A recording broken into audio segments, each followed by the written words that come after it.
Hey, good evening, everybody. My name is Dr. Nathan Thompson with Exemplify Health Center, a Wellness Way affiliate right here in Yorkville, Illinois.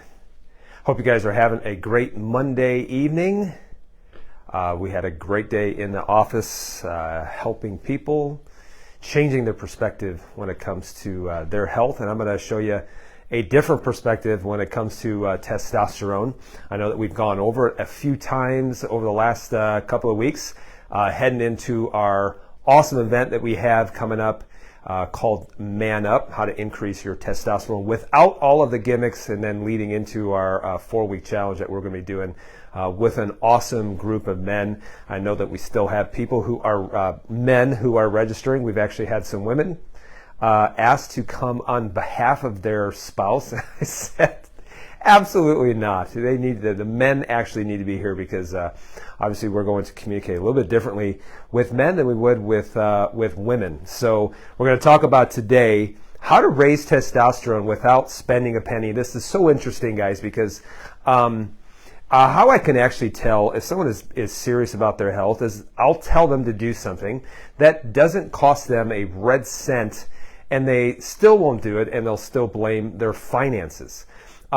And so how I know if someone is truly serious about really moving their health forward is I'll have them do something that doesn't cost them a penny. And if they're willing to do that, okay, well, let's go to the next step as far as testing and things like that. So guys, without even any testing, I'm going to show you men how to raise your testosterone.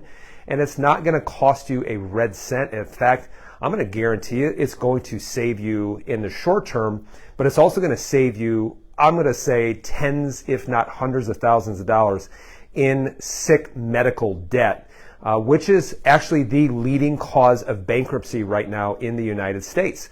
So let's talk about how to raise testosterone without spending a penny. And guys, if you have not registered for the Man Up event coming up this Saturday, 23rd of July, at 10:30 right here at Exemplify Health Center. If you are a man, you are in the Chicagoland area, please come to that event at 10:30. It's going to be an awesome event, and we're going to just lay it out for you, help you to understand your hormones, specifically testosterone, and this will really help you set the stage as far as understanding why you're really going to have to do some tough things in order to start to get your testosterone back. People have asked me, they say, why are you so passionate? Why are you talking about this? And guys, I've been talking about it actually for a couple of years, and one of the reasons why is number one, there really has been such an assault with society on men in general and what makes a man a man. They call it toxic masculinity, which I wholeheartedly reject that idea and reject that notion, because it's almost as if to say that testosterone in and of itself is bad, and if a man is highly virile, has a high testosterone, it automatically makes them a jerk, or it makes them a toxic person. Guys, I have run into a lot of men and a lot of women who are extremely toxic, and it doesn't matter what your testosterone is. It actually just comes down to if you are a nice person or not. So I've met men who are pretty nasty with high testosterone. I've met men with pretty nasty with low testosterone, and the same actually goes for women. So this whole idea behind toxic masculinity, guys, especially when we are seeing fertility rates decline significantly in the number of people that are having issues with their menstrual cycle, with the ability to be able to have children. Guys, men are just as much to blame as the women. A lot of times we want to blame the women. And the other reason why I am so passionate about this as well is because if you know what has been going on over the last 2.5 years, and you see it coming back actually, you see monkeypox trying to make its way back into the narrative. You also see different quote-unquote variants trying to make its way back into the narrative. And guys, this is something that I've been stood very strongly for and had a very distinct opinion about. And I, at some point, felt like I was just standing alone with a lot of the positions that I was taking. And I called on men to start standing up for their families in their school districts, to start standing up, with some of the injustices that have taken place. And I saw a lot of men not stand up. And guys, testosterone is one of the things that makes you bold, makes you courageous. And I think there's a lot of men today that are very with want of a better word, very meh when it comes to standing up for the family, when it comes to standing up for your rights, and when it comes to being highly motivated and highly focused on your mission and on the direction that you want to head in your life, in your business career, in your kids, and in your family. And there's too many men who are just so unmotivated, and they're basically spending their day watching TV, watching sports, when they could be moving their mission forward. I'm going to tell you guys something, is that doing this for 18 years, I am actually more focused, I am more committed than ever before to moving what my life's mission is. And that actually does take a high level of testosterone. If you have not registered for that, please go to the top of the page, register on that Eventbrite link, and we'll see you guys on Saturday at 10:30 at that event. Be ready to change your life, all right?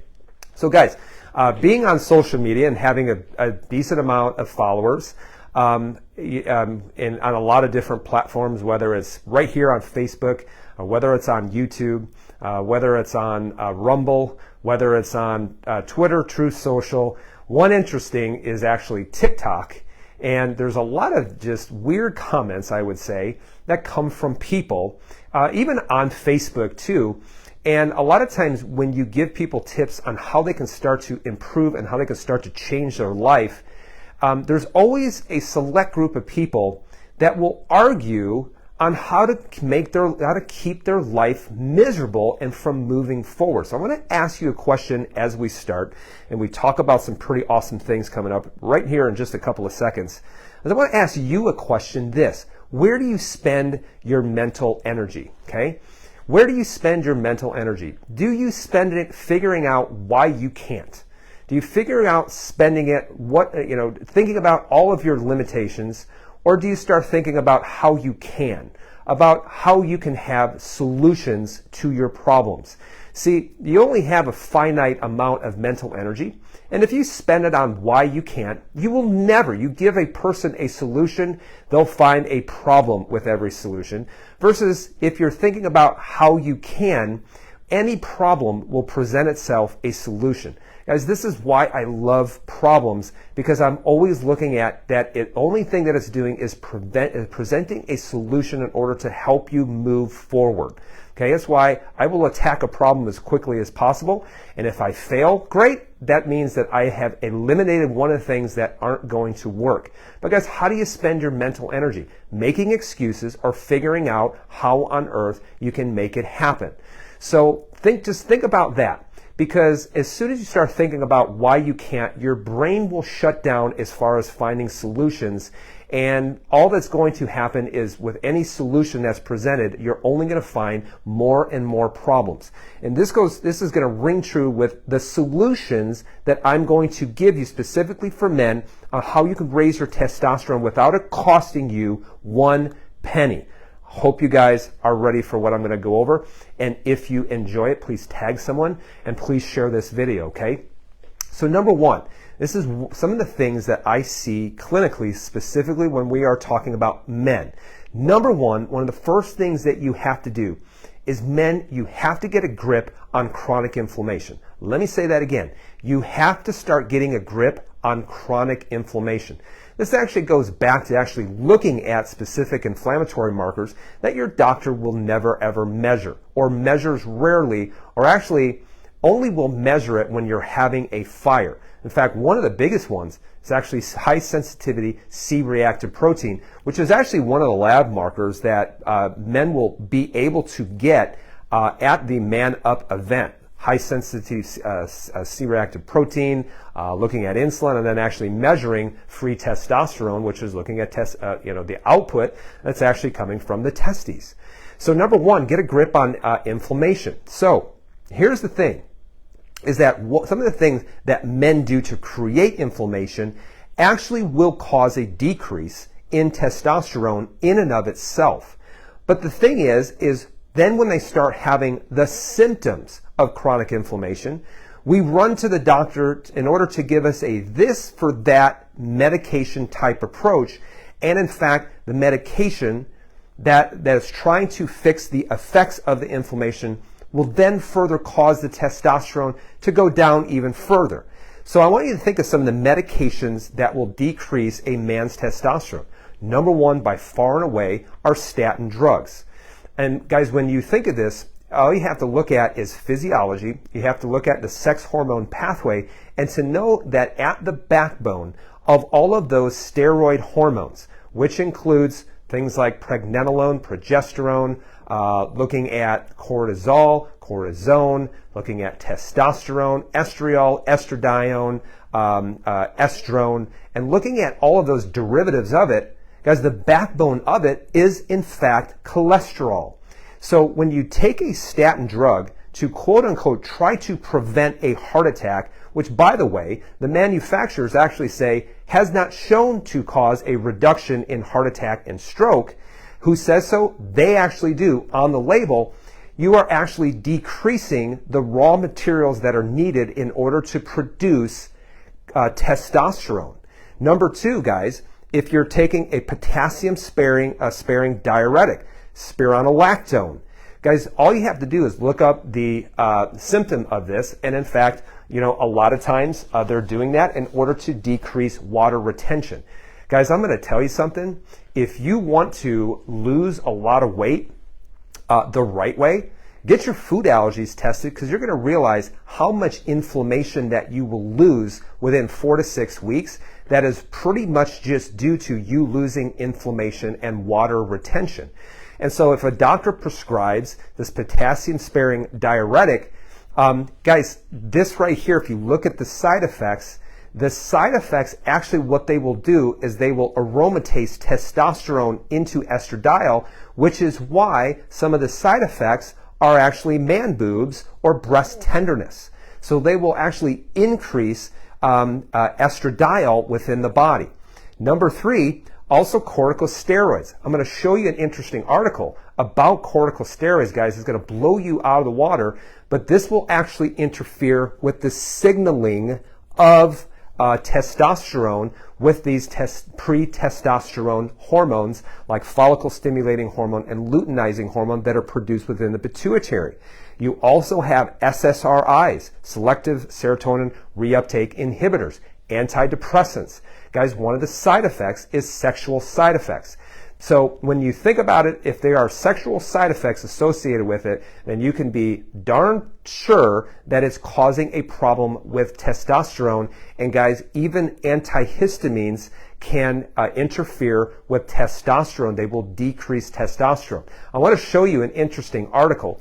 And if you guys can read this comes from PubMed. So decreased testosterone levels in men with rheumatoid arthritis.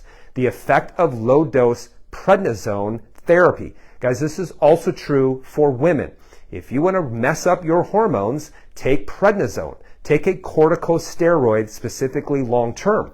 Now, we have had people who have been on a long-term corticosteroid, and I tell them your hormones will not recover until you are off of a corticosteroid.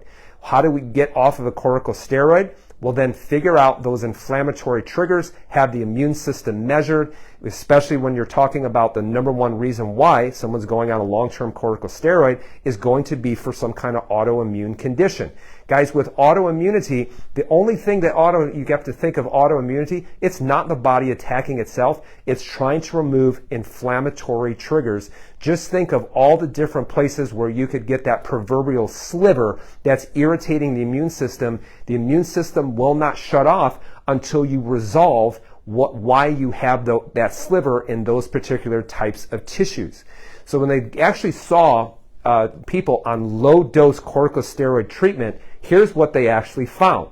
They said that male patients with rheumatoid arthritis taking low doses of prednisone have lower testosterone and gonadotropin levels, suggesting that prednisone may suppress, now listen to this, the hypothalamic, pituitary, testicular axis. Since testosterone affects immune function as well as bone and muscle metabolism, androgen deficiency in some men with rheumatoid arthritis may predispose these patients to more severe disease and to increased complication of steroid therapy such as myopathy or muscle pathology and osteoporosis, and not only that, but actually cancer.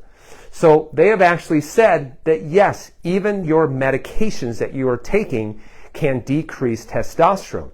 Guys, one of the biggest things I'll go over in people is I will run some of the side effects of some of these medications, just like today, where I had a woman who was a type 2 diabetic, and I measured her blood sugar versus her insulin levels and what are known as C-peptide, meaning her pancreatic output, looked at some of these things.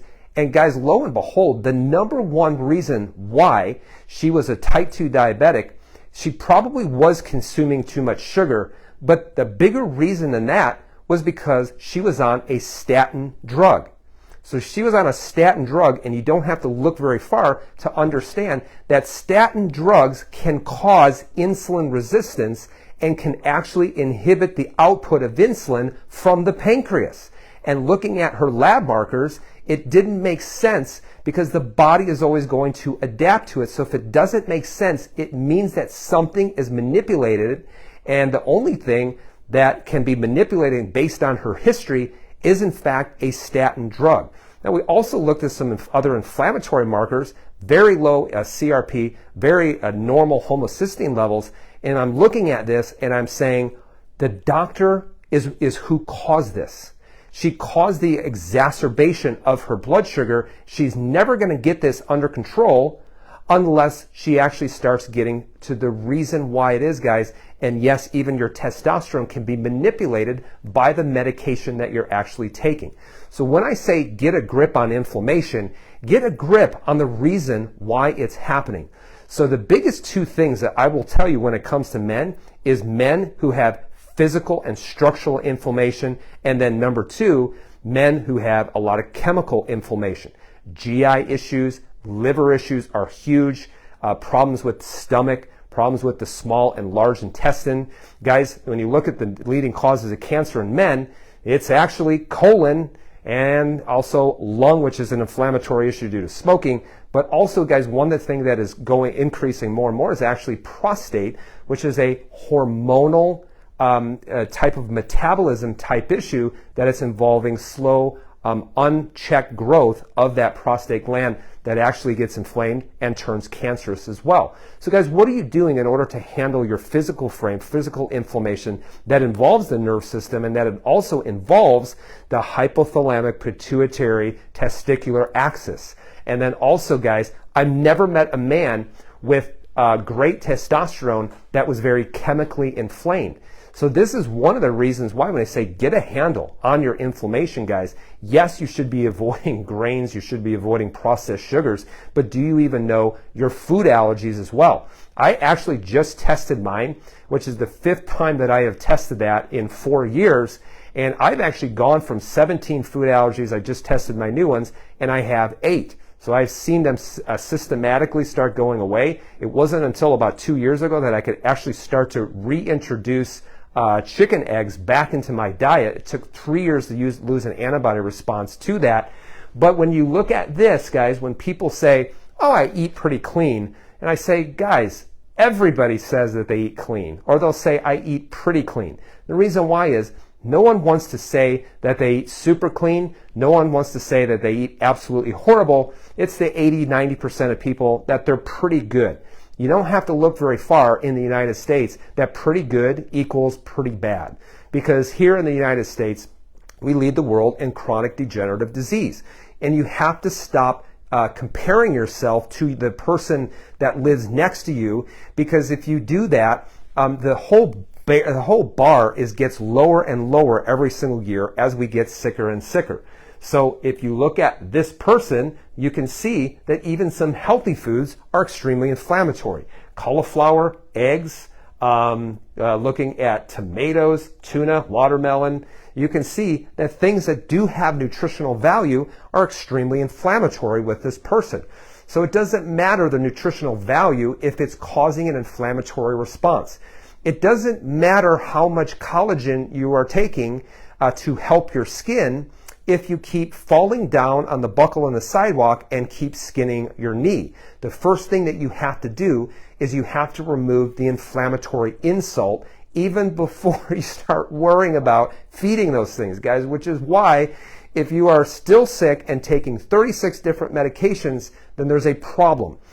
Well, are those things even working? They'll never work, guys, if you are first and foremost don't have a handle on inflammation and understanding those triggers.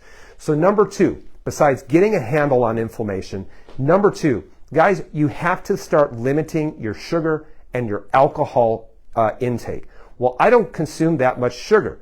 Well, you have to think about anything that quickly turns to glucose in the body. It's not just the finely granulated white powder that people have an addiction to. No, I'm not talking about cocaine. I'm talking about actual sugar, but anything that is turning to sugar, because this will convert into sugar just as quickly as this, pasta the same thing, and then all the hidden sources of sugar. So things like your ketchup with high amounts of high fructose corn syrup. In fact, when you look at all of these, I would say the worst form of sugar is high fructose corn syrup because of the burden it places on the liver and how it inflames the liver and causes the liver to become fatty. So guys, when this happens, a high insulin response, and this is why, guys, you don't check your blood sugar, you don't even check your A1C, you check your insulin, because it's the insulin that is causing the aromatization of your testosterone into estradiol. Furthermore, the more fat you start to put on, the more that testosterone will get converted into estradiol, which is why that when you see a man who's 40, 50, 60, 70 pounds overweight, you can sure as heck bet that this person's testosterone is going to be hovering in the 300 to 400s versus the 700 to 800s as well. How does a man act when his testosterone is at 200, 300, 400? They're tired, they're lethargic, they're unmotivated, they don't really have as much desire, they don't have as much direction, they don't have laser focus, and they're very agreeable. Which is why I think if we don't have strong men in this country, then this is how we get bowled over with some of these unconstitutional mandates as well. And sometimes I think that this was actually planned. This is why, guys, when we say who's responsible for your health, you look in the mirror and you point in the mirror and say, I am. I'm responsible for my health, and we got to quit blaming everybody else. Once you know the truth, then the responsibility lies solely on you to change it, and we got to stop blaming everybody else. So when it comes to your sugars, for example, you really should be focused on, as far as any foods that contain carbohydrates. It's not to say that carbohydrates, guys, are bad. And in fact, I will recommend a more high carbohydrate diet for some people. How do I know? Because we test. There's a lot of different lab markers that I'll look at to say you need to be eating more carbs. And in fact, there's some people that I do consultations with that are in the performance industry, as far as CrossFit or in specific weightlifting or in powerlifting. They do have a higher carbohydrate load that they need, but we're also looking at some of their markers and saying, okay, here's where we need to start tail it back, or be very honest with them and say there's going to be a negative effect to your health even though performance will go up by doing this. So you need to know what the glycemic index, guys, and you're going to be sitting a lot prettier if you are only eating foods with a glycemic index of under 50. If you can do that, you're going to be slowing the absorption of sugars across the intestinal lining, and you're not going to be causing these insulin dumps that is going to be causing fat deposition, that's going to be causing inflamed joints, and then also an inflamed liver. So shoot for your foods to have a glycemic index under 50. Guys, it is so easy to actually look this up, all right? So if you ask the question, well, what are those foods? It's really as easy as just, getting on the computer and doing a Google search, okay? Number 3, this is probably just as painful as limiting the amount of sugars. Because you tell a person, I want you to limit your sugars, people get really emotional. And I say, if you get emotional by telling someone to limit their sugars, then food has way too much pull in your life. If not eating a food produces an emotional response, then I'm going to tell you something, you're going to have a psychological addiction to it. Which is actually goes to this. I am on my 4th week in a row of fasting for 3 days. So the 4th week, this is my 4th 3-day fast in as many weeks, and my blood work shows me I don't really need to do it. But one of the reasons why I do it is because I don't want anything to have dominion over me psychologically or physically. And the other reason why is because when I tell people, hey, you need to do a 3-day fast, and they get emotional about it, I tell them, I just did it 4 times in as many weeks. If I can do it 4 times, I don't have indomitable will. I used to drink 6 cans of Mountain Dew at one point. If I can do it, then you can do it. And anybody can do it. The first time that you fast, it is very hard. It is very difficult. But it's for 3 days that can have a drastic result in your life. Which leads me back to this about the way that a man exercises. So I'm going to tell men, number 3, stop doing easy exercise. What do I mean by easy exercise? What I mean by it is by going to the gym and never pushing yourself. By going to the gym and working on easy machines. By going to the gym and reading a magazine and doing the stair stepper or the recumbent bike. The only thing that you are doing is raising your cortisol, trying to burn a few calories. You should never ever go to the gym with the intention of how many calories you burn.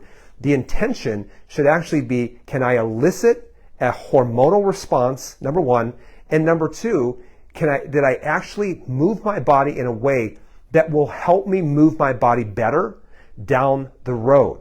So we have to stop, get out of this whole, doing easy exercise, going to the gym, trying to burn fat, to burn calories, which is why I always say, guys, you don't need to run. I'm living proof that you don't have to run. Is it to say that you can't run occasionally? Absolutely. But when you are doing these 45-minute, 30-minute runs of jogging at a moderate pace in a straightforward direction, you are doing nothing but actually training your body to become weaker, to actually become less muscular, and actually you're teaching it how to move worse. Because we do have runners who come in at our gym and we say, all right, let's see how you can squat. And that constant repetitive movement, they can no longer squat anymore. Which is why, guys, you should be doing constantly varied functional movement done at high intensity. So I worked out today. I basically had no time. So since about 7:30 today, I still have yet to be home. And I ran over to the gym, and between warm up and then cool down at the workout took me 10 minutes and 50 seconds. The warm up took me about 5 or 6 minutes, and the cool down another 5 to 6 minutes. So this whole idea that you need to go to the gym for 2 to 3 hours is completely fake, phony. It's false. What you need to do is you need to get a high intensity workout in with things that you need in your everyday life. And yes, by doing it, it is very, very uncomfortable. But I always say that you need to be comfortable doing the uncomfortable things. The more that you're doing uncomfortable things, you actually become being uncomfortable. So you have to change the way that you are exercising in order to signal for muscle growth. And this only can be done by doing things at a high intensity. This is heavy weightlifting. This is high intensity short burst type of exercise. We actually show that during the whole Man Up Challenge on how to actually stimulate muscle mass, muscle growth by the way that you exercise. Okay. Number 4, men. Men, do a 3-day fast. Okay. Do a 3-day fast. So I'm on my 4th one in as many weeks. And yes, I am a little bit tired of doing it. I still have another 48 hours left to go. But the thing is that actually by fasting, there's a difference between men and women.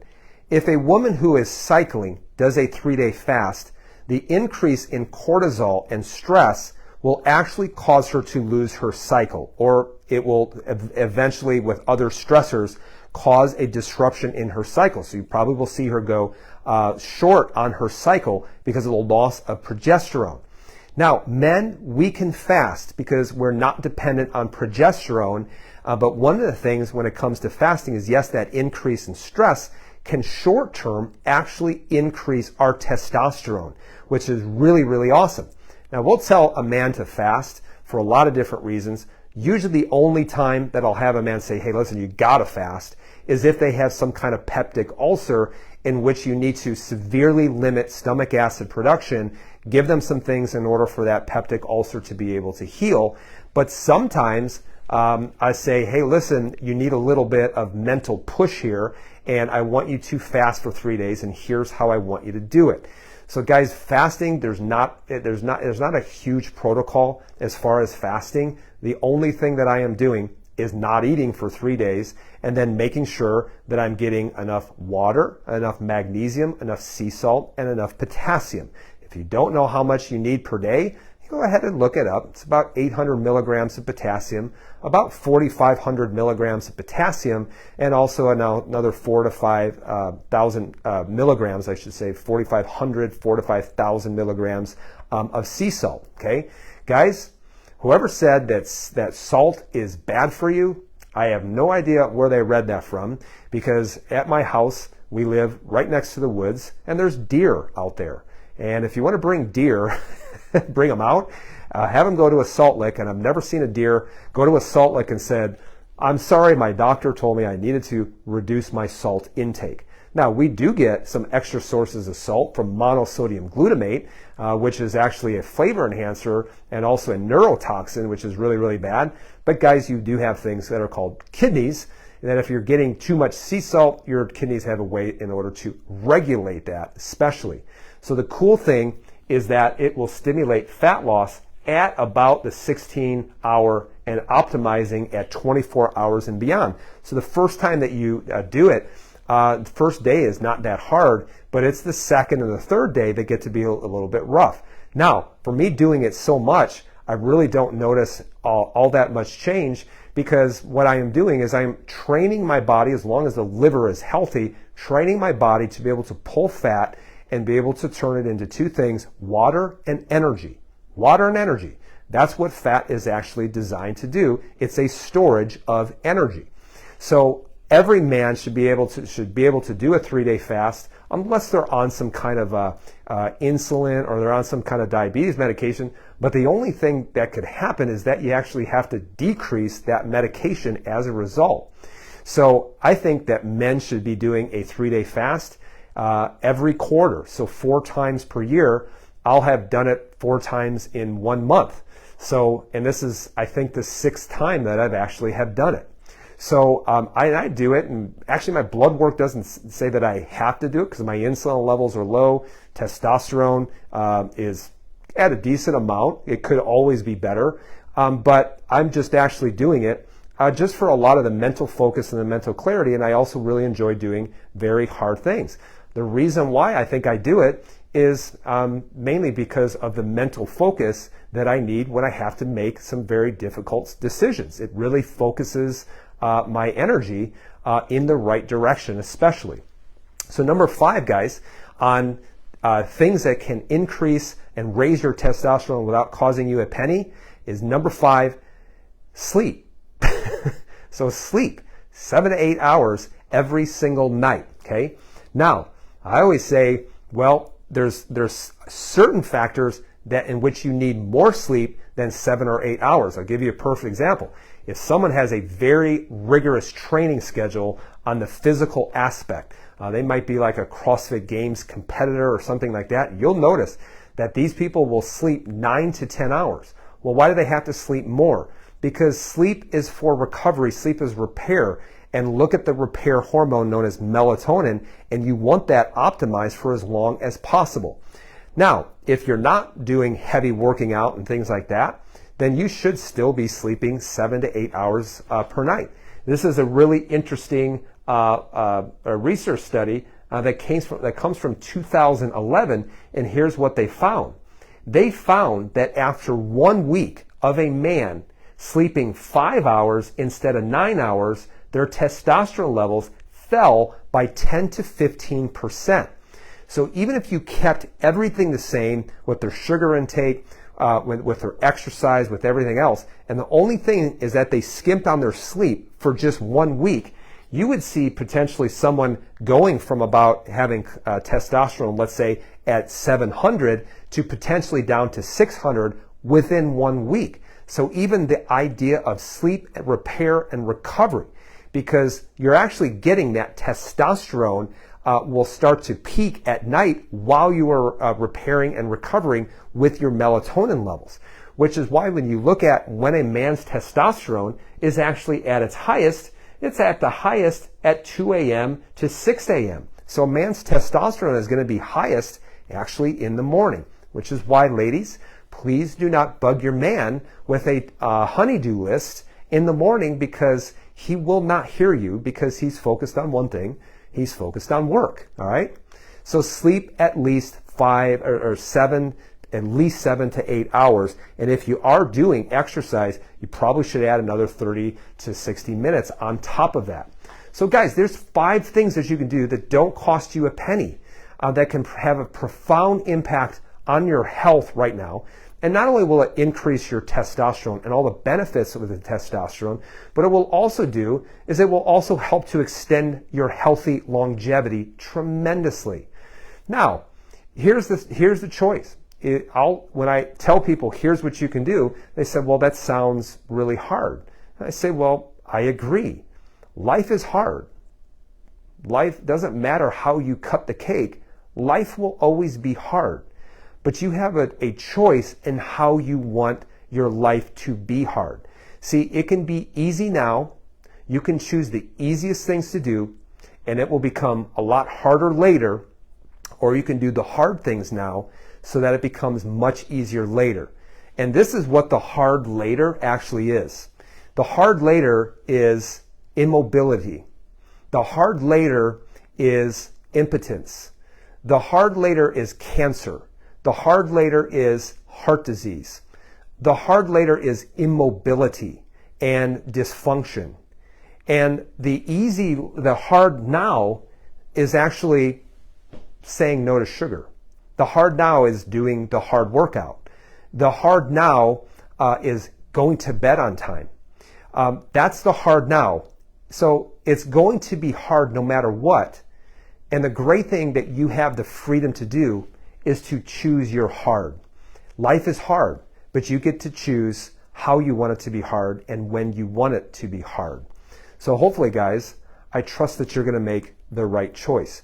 So guys, again, if you are from the Chicagoland area, please go up to the top and please register for our Man Up event coming up on Saturday, July 23rd at 10:30 until about 12 o'clock or maybe about 12:15. We're going to be doing a lot of awesome things. We'll also be going over how to do the Man Up Challenge. One of the things that we're still playing around with is actually broadcasting that event for all of our Facebook fans, and broadcasting that talk and giving the opportunity for people who want to do it remotely, but you have to be out of the 1 hour radius and be able to do it remotely with us, in which we can send you all the resources and we can get you into our Facebook group so that you can follow along right with us as well. So if you're interested in that, give me a thumbs up because we'll be making that decision on Friday. We'll let you guys know if we're going to be broadcasting that. But if we do broadcast it, you have to be on there live, because we will, once we're finished with that live, we are not going to post it indefinitely. We'll be taking it down, because if the men have to be there in order to make a firm decision on improving their lives, if you're watching it online, then you're going to need to make that decision also as well. Remember this, one of the signs of low testosterone is that you dawdle and that you can't make up your mind, especially. So hopefully, guys, if you'd enjoy this, please share this video with others. Please tag a person if you think that they can benefit from what I just went over. And guys, I hope you have a great rest of your week. I hope you guys have a productive week. I hope you have a week full of health, a week full of joy, and also a week full of challenges, because life is not fun unless you're challenged. So guys, be well, be healthy. We will talk to you very soon.